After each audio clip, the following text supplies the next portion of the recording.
sanitizer jangan lupa dibawa ya. Sanitizer. Oh udah ganti. Yang penting mah protokol kesehatan ya, jangan lupa. Biar sama-sama sehat, sama-sama nyaman. Bawel lu.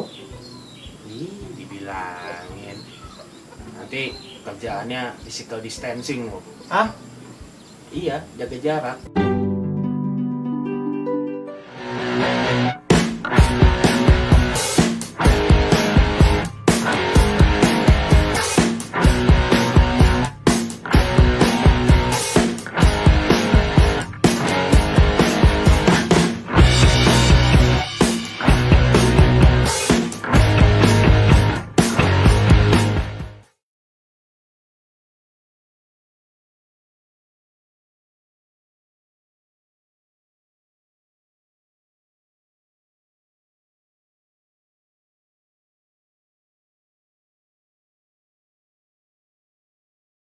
Warahmatullahi wabarakatuh, Sobat Banten News. Ketemu lagi di acara live podcast streaming bantennews.co.id. Kegiatan hari ini kerjasama antara bantennews.co.id, Banten Bersih, dan PT SMI. Nah, hari ini saya kedatangan dua pelajar, dua siswi dari wilayah selatan. Yang sebelah kiri saya ini namanya Elsa Agustin. Elsa dari mana, Elsa? Dari MA Baros sekolah. MA Baros. Iya, Di Anwar Baros. Baros mana? Baros Kabupaten Serang atau Baros mana? Banten. Lebak. Banten. Itunya di wilayahnya di mana sekolahnya? Di Lebak atau di Lebak? Iya. Elsa ini kelas 12. kelas 12 itu kelas 3, kelas 3. Kalau yang di sebelah kanan saya Siti Nuraini. Nuraini. Siti dari SMA CMBBS. SMA CMBBS itu yang punya Pemprov ya. Iya, Pemprov. Sekolah Pemprov ya. Kelas 12 juga, kelas 3 SMA sama. kalau tinggalnya di Tinggalnya sih di Cilegon. Cilegon, Ya. cuma sekarang juga belajar daring. Nah, nanti kita akan ngobrol dengan kedua siswi kita terkait dengan sistem pendidikan jarak jauh. Sejak Maret sampai November ini, pandemi COVID-19 tidak hanya mengganggu kesehatan, tapi juga mengganggu masalah pendidikan, terutama sekolah-sekolah terpaksa harus menerapkan sistem pendidikan jarak jauh. Saya pengen dengar cerita dari teman-teman, dari para murid di wilayah selatan Banten ini terkait dengan pendidikan jarak jauh. Kalau Elsa dulu nih, Elsa gimana, Sa? Selama 8 bulan belajar jarak jauh, kelas 2 sempat mengalami juga kan? Maret, April, Mei, sebentar 3 bulan, berharap setelah naik kelas 12 bisa normal lagi, ternyata masih PJJ. Nah, pengalamannya seperti apa? Ceritakan, Sa. Jadi, kurang lebih kan kita belajar online itu 9 bulan. 9 bulan, Nah, jadi banyak banget kendala sebenarnya. Kendala seperti apa, Sa? Banyak banget kendalanya. Saya kan tinggal di wilayah yang akses internetnya itu susah banget. Sinyalnya. Itu di kecamatan mana, Sa? Kecamatan Kabupaten Lebak, Kecamatan Cibadak. Kecamatan Cibadak, Kabupaten Lebak. Itu susah sinyal. Banget. Nah, jadi Terus? dalam sehari itu sinyal nggak selalu ada, Pak. Nggak selalu ada full gitu, nggak kondusif, nggak ada. Nah, kadang kita harus nyari tempat yang ada sinyalnya. Nah, kebetulan di tempat saya itu ada satu lapangan yang kondisi tanahnya lebih tinggi. Nah, saya harus cari sinyal sampai ke situ. Itu hanya kamu sendiri atau banyak pelajar yang lain juga kumpul di situ? Akhirnya ngumpul juga di lapangan. Enggak, maksudnya kan ada waktunya gitu. Oh, gitu. Kan nggak semua orang tugasnya sama hari itu. Terus? Gitu. Nah, bukan cuma sinyal itu aja, kadang dalam 1 minggu itu pasti ada aja mati lampu. Mati lampu, kemudian 2 kali seminggu. Iya, itu rutin pasti mati lampu. Emang kita nggak tahu penyebabnya apa, yang musim hujan tetap aja mati lampu. Ada hujan ditambah mati lampu, udah itu sinyal 2 hari nggak ada. Nah, itu kendala yang kamu hadapi secara teknis ya, sinyal, kemudian mati lampu. Nah, kalau mensiasati ketika nggak ada sinyal, kamu terpaksa harus ke lapangan. Iya. Nah, kalau pas mati lampu kayak gitu, gimana kamu? Cari rumah orang yang nggak bisa, akhirnya nggak bisa belajar. Nggak bisa belajar. Oke, kalau sekarang ke panggil aja Pak Siti atau Aini? Aini. Nur Aini, panggilnya Aini. Kalau Aini gimana, Aini? Pengalaman Aini selama pendidikan jarak jauh ini? Kalau untuk PJJ kali ini sih masih alhamdulillah ya, karena kan tinggalnya di Cilegon. Kalau sinyal. CMBS juga alhamdulillah masih bisa dapat sinyal. Tapi yang paling merasa terbebani sih ya 3 belajar kayak gitu. Jadi kan kalau di rumah tuh terlalu terobsesi jadi sama gadget. Aku harus gadget, belajar dari gadget, dari HP, dari laptop. Nah, itu membuat pelajaran tuh jadi kurang efektif. Sebagai saya kelas 3 juga, jadi kayak kurang nyambung gitu pelajarannya ke saya juga. Nah kan kalau apa sih, kamu sih tinggalnya di Cilegon, Iya, tapi kan beberapa tenaga pendidik CMBPS kan wilayahnya juga di selatan, di Pandeglang. Nah ketika kamu dapat sinyal, kalau gurunya sendiri gimana? Dapat sinyal nggak? Jangan-jangan pas jam belajar gurunya yang nggak ada sinyal, akhirnya nggak bisa belajar. Nah itu sering banget kejadiannya, terutama kan sekarang tuh lagi musim hujan. Biasanya guru-guru tuh kayak mata pelajaran yang penting buat nanti kita proses ke kuliah itu tuh banyak guru-guru yang saya izin ya nggak bisa ngajar dulu soalnya di rumah saya listriknya lagi mati gitu. Biasanya kan guru-gurunya dari Pandeglang soalnya Kebanyakan tinggal di Pandeglang. Ya jadi jam kosong lagi gitu. Nah kemudian kamu mensiasati jam kos kayak gitu seperti apa? Misalkan apakah guru kemudian memberikan semacam ganti jam belajar misalkan ketika mereka dapat sinyal. Seharusnya misalkan pagi, tapi karena pagi ada gangguan akhirnya diubah menjadi malam, jam belajarnya diganti atau seperti apa? Iya sering seperti itu sih, tapi lebih sering tuh jadi cuma nitipin tugas gitu. Oke, nitipin tugasnya seperti apa? Cuma ya tugas bikin laporan makalah kayak gitu lagi atau enggak dikasih tontonan video pembelajaran dari YouTube kayak gitu. Udah habis itu kelar selesai. Jadi yang udah ada tugas banyak nambah banyak lagi padahal itu jam buat belajar gitu. Itu nonton video YouTube itu video karya guru, bahan ajar guru atau karya orang lain, tonton video ini kemudian review kemudian tulis atau simpulkan seperti itu aja. Iya, bukan punya gurunya. Bukan punya sih, kami berharapnya sih seperti itu ya. Jadi guru pengajar yang bikin video di YouTube-nya biar bisa kita akses kapan aja gitu. Tapi ternyata yang dikirimnya masih berupa dari video-video sumber yang ada di YouTube. Oke. Saya ingatkan buat teman-teman Sobat Banten News juga bisa komentar, bisa memberi tanggapan, bisa memberi masukan atau apapun terkait sistem pendidikan jarak jauh ini. Kembali ke saya lupa Elsa ya panggilannya Elsa. Elsa kan di Lebak ya. Kemudian juga susah sinyal dan susah lampu kadang-kadang biar pet kayak gitu. Pemerintah kemudian sekarang memberikan bantuan pulsa ya. Nah, apakah bantuan itu membantu atau mengurangi kendala kamu dalam belajar? Misalkan dengan bantuan itu kamu nggak lagi harus keluar uang beli pulsa segala macam dan sinyalnya bagus atau seperti apa? Ya sebenarnya senang ya dapat bantuan kuota itu dari pemerintah. Kan bisa mempermudah kita juga mengakses kayak ruang guru, dan sebagainya. Cuman yang disayangkan itu yang diberikan langsung berbentuk kartu, dan tidak disesuaikan dengan kondisi wilayah setiap siswa gitu kan. Setiap wilayah beda-beda ya sinyalnya yang kuatnya itu kuatnya kartu apa gitu, tapi dikasihnya sama semua kayak gitu. Jadi, semua siswa harus satu kartu itu ditentukan. Jadi tetap aja kita kesulitan juga yang zonanya kayak gini. Tidak apa misalkan ada usulan misalkan Elsa kartunya A, kemudian Dewi kartunya B, kartunya C, semua enggak, tapi semua siswa itu satu sekolah sama. Iya. Kalau di sekolah lain beda sama juga. Oke, kartunya sama. Sementara kartu yang diberikan oleh pemerintah ke kamu itu ternyata di sana susah sinyal. Iya. Oke.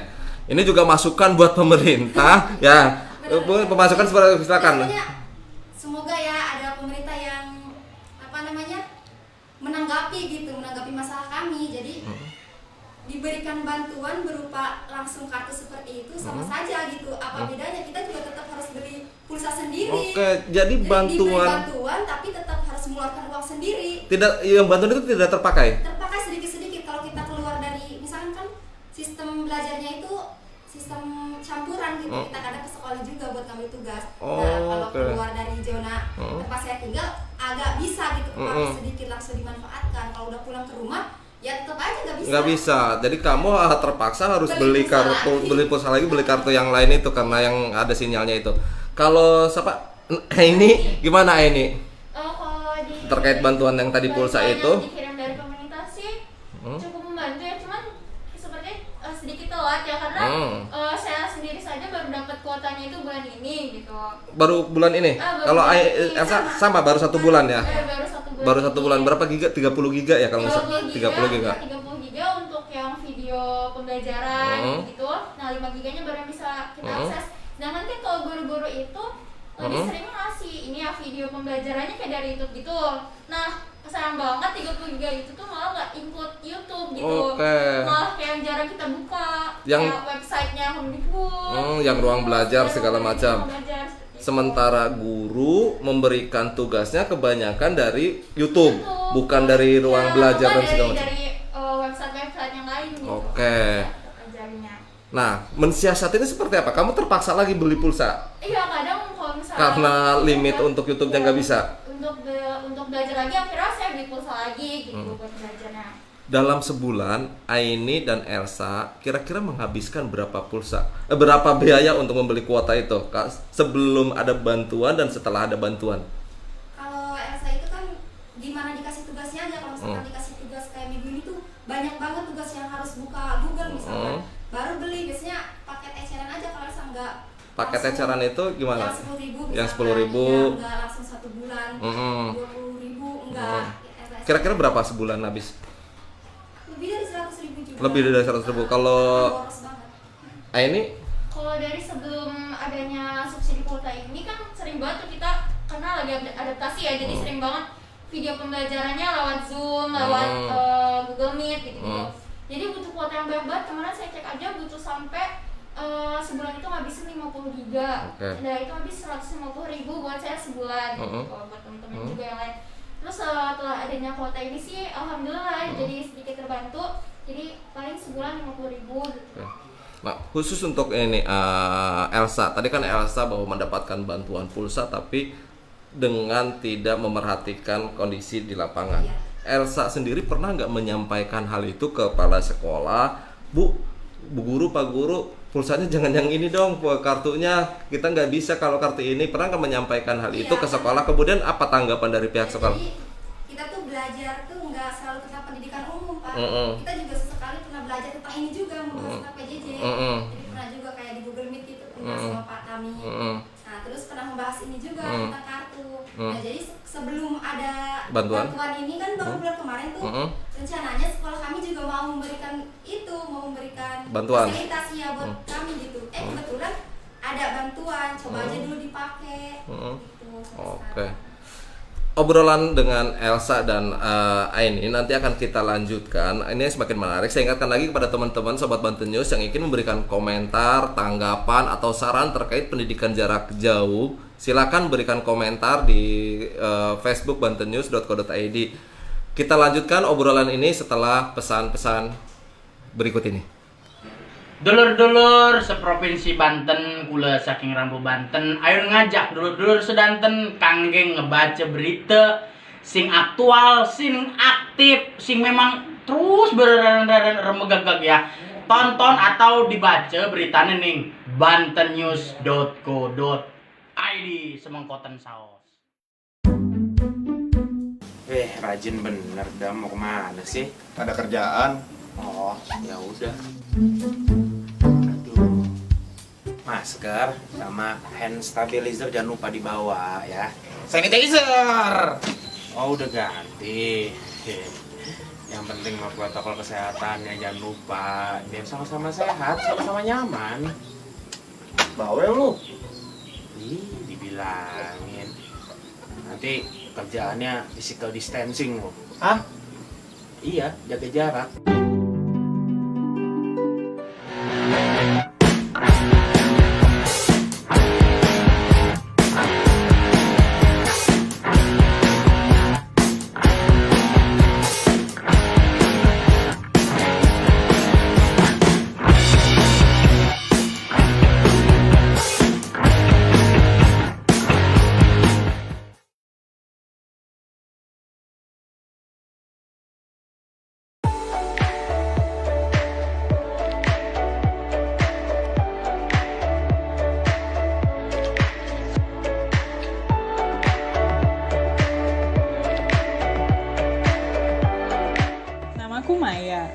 Aku seorang food vlogger. Di keadaan pandemi seperti ini, aku harus selalu tetap menghasilkan karya. Walaupun aku harus keluar rumah, perlindungan diri yang selalu kuutamakan. Karena sebagai wanita mandiri, kesadaran menjaga diri dan beradaptasi kumulai dari diri sendiri. Seperti kegiatanku saat ini, aku harus membuat karya di balik alat perlindungan diri yang tetap menjagaku dan menjaga orang di sekitarku. Hal yang harus kupertahankan pada saat ini adalah mempertahankan kreativitas dan semangat untuk selalu berkarya.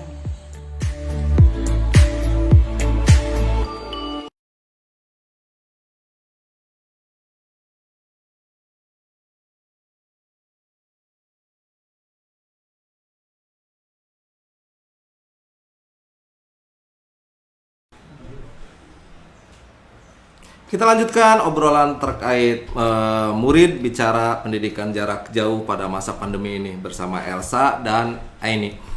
Elsa dan Aini, pertama ketika pandemi, kemudian pendidikan jarak jauh, semua beradaptasi dengan sistem itu. Nah, ketika pertama PJJ, guru ngajarnya seperti apa sih?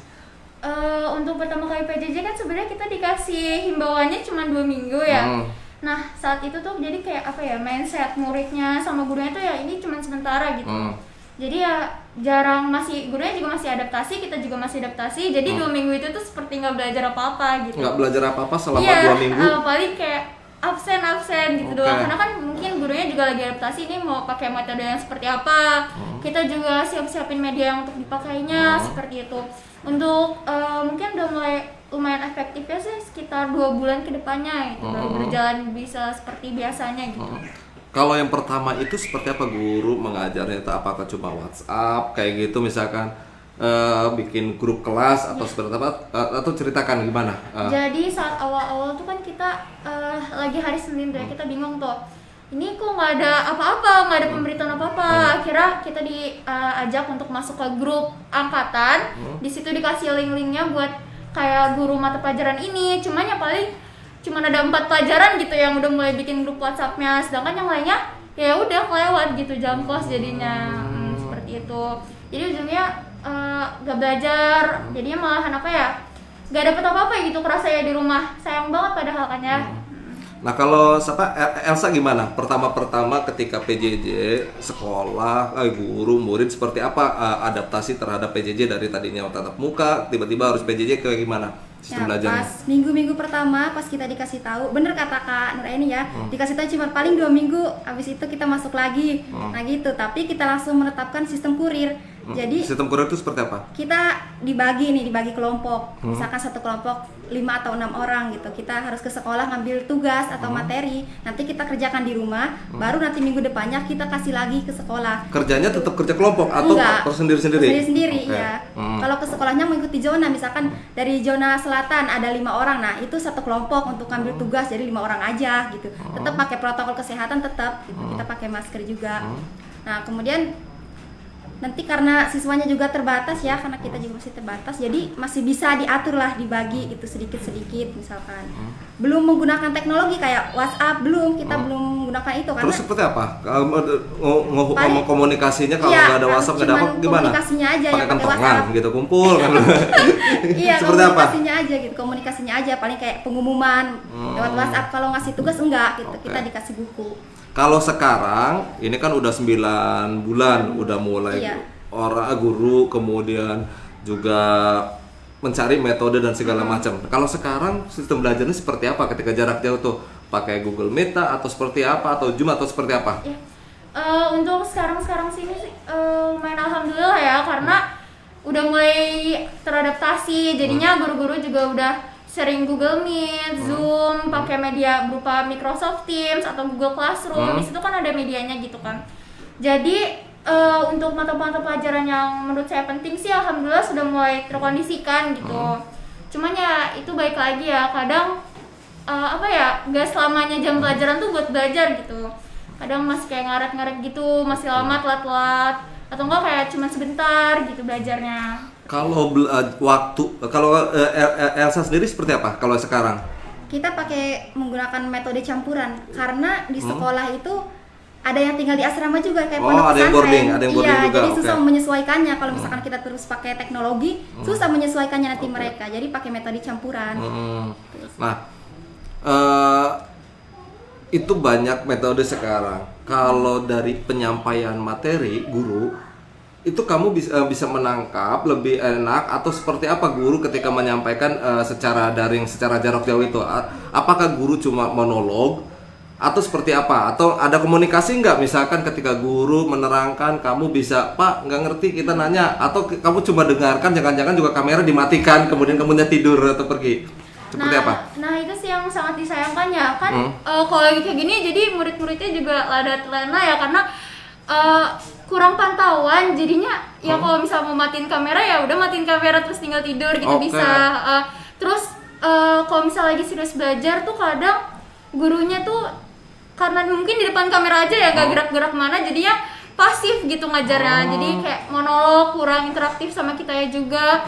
Terus kadang terkendala sama kameranya atau kayak gimana. Jadi misal lagi pelajaran matematika yang dimana kita butuh ya untuk ditulis-tulis kayak gitu, gurunya hanya membicarakan, jadi kita cuma bisa mengimajinasikan karena gurunya juga masih belum ngerti juga beberapa caranya buat share screen, mungkin buat yang lain-lainnya gitu. Jadi gurunya sendiri pun belum misalkan menampilkan presentasinya, kemudian menjelaskan secara animatif atau kayak gitu belum, hanya monolog saja. Itu kan rumit kalau misalkan matematika monolog itu kan, 4 kali ini nggak ada gitu, seperti apa? Itu sih alhamdulillah cuman tinggal beberapa guru aja ya mungkin ya. Sisanya sih alhamdulillah kayak fisika, kimia dan lain-lainnya tuh udah mulai terkendalikan, cuma saya bisa pakai PPT di share screen gitu. Ya cuman kan tetap aja kita ya masih kurang ngerti gitu karena kebetulan di sekolah saya tuh untuk Zoom meetingnya tuh satu angkatan, Pak. Jadi bukan per kelas. Jadi kalau satu angkatan kan kita juga malu ya untuk interaksinya. Terlalu kan biasanya per kelas nih dibagi-bagi, ini jadi seangkatan, kadang ricuh banget gitu. Jadinya susah untuk. Dan itu jam belajar hampir sama ketika tatap muka. Artinya misalkan kalau matematika jam 9 dulunya, sekarang juga tetap jam 9 sampai jam 10 kayak gitu. Atau misalkan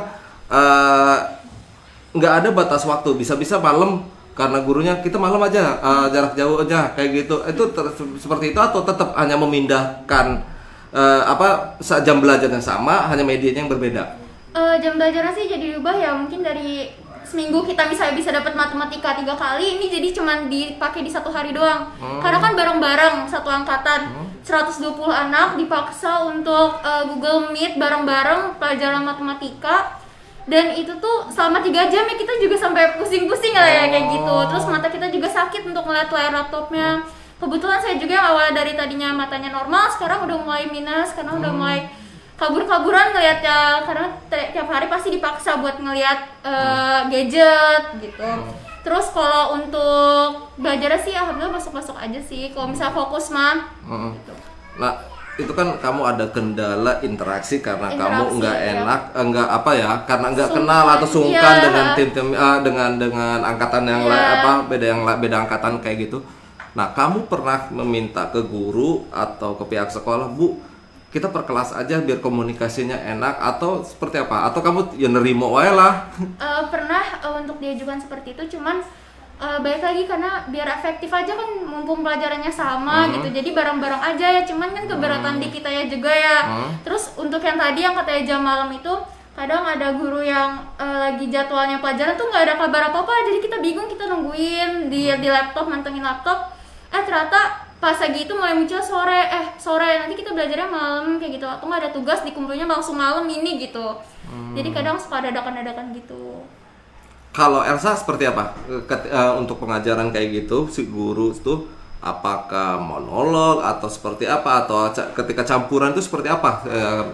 Sebenarnya di sekolah kami itu jarang menggunakan aplikasi kayak Google Meet, Zoom. Itu jarang karena kan menyesuaikan dengan sinyalnya itu. Dengan sinyal. Iya, keluar masuk. Yang paling banyak terus digunakan akhirnya apa? Cuma WhatsApp. Google Classroom biasanya. Google Classroom aja. Ya, cuma kayak dikasih materi harus dipahami, terus habis itu ditulis, kita ngumpulin tugas. Jadi kayak seakan-akan tujuan utama sekolah kami itu cuma ngejar nilai. Gitu. Jadi cuma kayak dikasih materi, kita harus memahami, kalau enggak matematika disuruh buka YouTube, disuruh memahami video. Kita belajar tatap muka aja susah kan matematika tuh untuk memahami, apalagi harus belajar sendiri gitu. Nah, kalau guru sendiri memberikan ruang kepada murid untuk menambah jam belajar nggak? Misalkan ini tadi tuh kurang paham pelajaran matematika, mau bertanya sungkan, bisa nggak menjapri kemudian menanyakan sendiri ke gurunya kayak gitu, memberikan ruang itu, atau ya udah nunggu jam belajar aja? Sebenarnya sih bisa banget ya kayak gitu, gurunya juga lebih ngesyaratin kayak gitu. Cuman kan kita tahu sendiri lah ya, guru kan juga kalau misalnya di rumah pasti ada kegiatan rumahnya juga, ngurus keluarga, ngurus anak, ngurus rumah kayak gitu. Jadi kadang maaf ya, jadi baru dibahas seminggu kemudiannya. Seminggu kemudian? Atau enggak ya pas lagi malamnya gitu. Tapi yang lagi nggak bisa kayak gitu. Jadi mereka tetap Jadi aja agak di jam sungkan belajarnya pada jam-jam belajar aja, Iya. interaksinya. Kalau di luar jam belajar itu Agak sungkan. dan takut mengganggu kegiatan si guru. Oke, obrolan kita akan semakin seru ya dengan Elsa dan Aini. Kita akan bicara lebih lanjut terkait pendidikan jarak jauh ini dengan kedua siswa dari wilayah selatan ini setelah pesan-pesan berikut ini.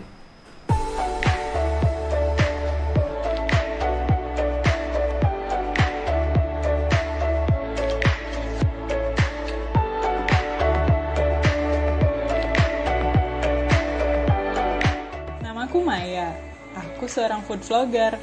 Di keadaan pandemi seperti ini, aku harus selalu tetap menghasilkan karya. Walaupun aku harus keluar rumah, perlindungan diri yang selalu kuutamakan. Karena sebagai wanita mandiri, kesadaran menjaga diri dan beradaptasi kumulai dari diri sendiri. Seperti kegiatanku saat ini, aku harus membuat karya di balik alat perlindungan diri yang tetap menjagaku dan menjaga orang di sekitarku.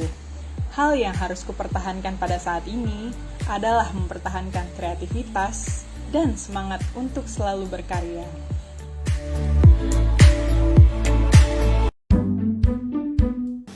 Rajin bener dah, mau kemana sih? Ada kerjaan. Oh, ya udah. Aduh. Masker sama hand stabilizer jangan lupa dibawa ya. Sanitizer. Oh, udah ganti. Yang penting mah protokol kesehatan ya, jangan lupa. Biar sama-sama sehat, sama-sama nyaman. Bawel lu. Ih, dibilangin. Nanti kerjaannya physical distancing loh. Ah, Iya, jaga jarak.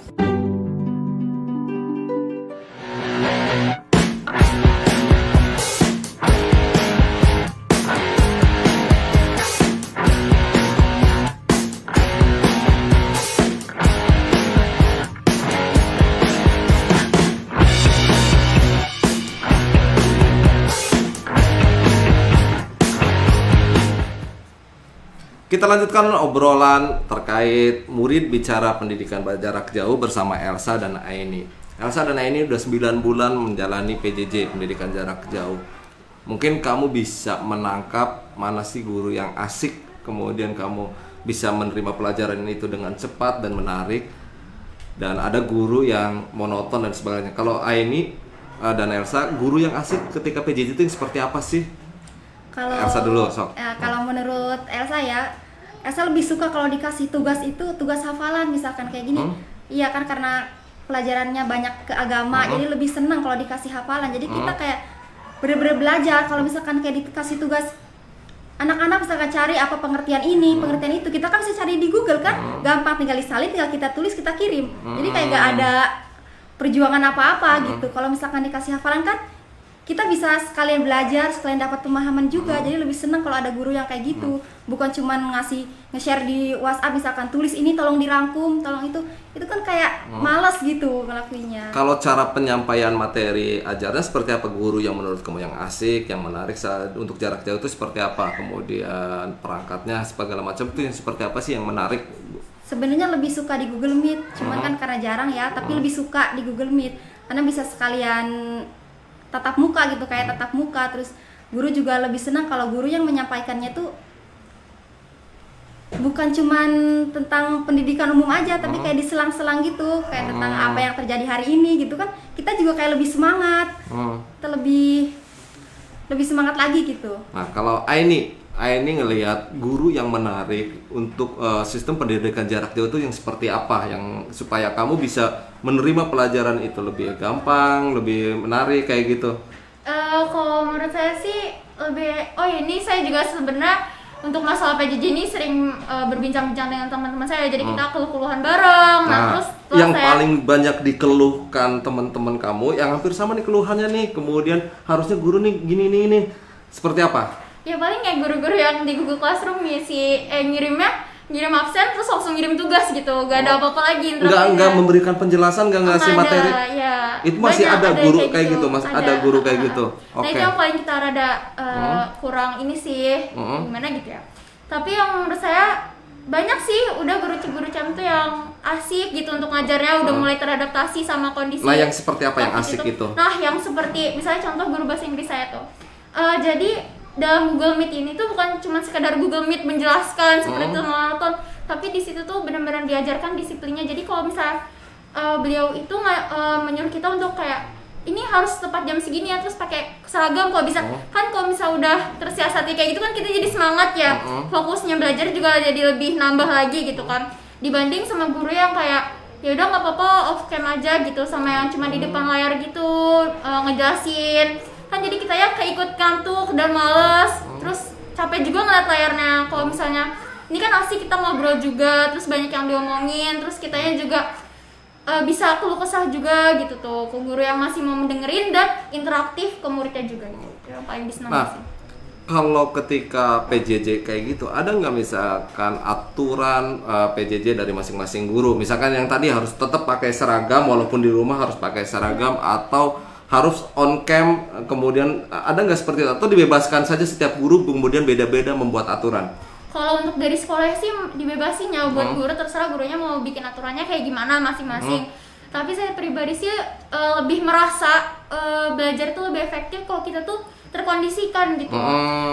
Jadi banyak sih guru-guru CM sekarang udah pada bagus-bagus mengajarnya dengan metode Google Meet, Zoom. Jadi ngajarnya di papan tulis atau di kertas gitu, diliatin ke kitanya satu persatu, itu ngerti. Cuman jadi kurang interaktif gitu sama kitanya. Kadang beberapa kurang interaktifnya apakah karena guru tidak memberikan kesempatan kepada murid untuk memberikan tanggapan, komentar, atau bertanya, atau karena muridnya sendiri yang sungkan untuk bertanya seperti itu? Untuk hal itu sih sepertinya lebih kayak ke murid yang sungkannya, karena baik lagi kayak biasanya sekelas teman-temannya ini jadi satu angkatan gitu. Jadi kan takut misalnya kita mau nanya jadi takut kurang, salah, ya takut salah atau gimana dengerin sama ratusan orang gitu. Apalagi ada cem-cemannya, kan ada yang diincar kayak gitu kan. Takut salah, malu gitu sama gebetan kayak gitu. Gurunya jarang memberi ruang buat kayak ada yang mau nanya kayak gitu.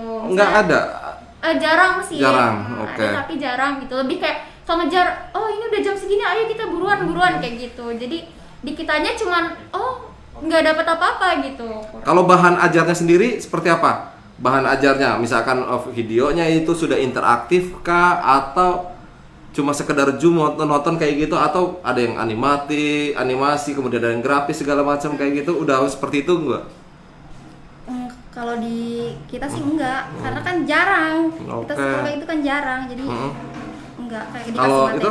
Kalau di CMBB sih alhamdulillah sudah mulai kayak gitu ya. Jadi banyak guru yang udah mulai nulis sekarang pakai di laptop gitu. Jadi kita ya bisa paham kayak pakai papan tulis gitu. Oh gitu. Jadi kayak seakan-akan itu adalah papan tulis memberikan itu. Kalau apa sih tekniknya sendiri, misalkan cara guru itu pakai kamera jangan-jangan backlight itu kan bikin perih di mata atau segala macam, temennya sendiri di kameranya seperti itu juga belum terkondisikan dengan baik. Belum terkondisikan. Kadang ada suara tiba-tiba mata dreng. Oke, jangan-jangan guru ngajarnya tahu di mana, kemudian brang. Oke.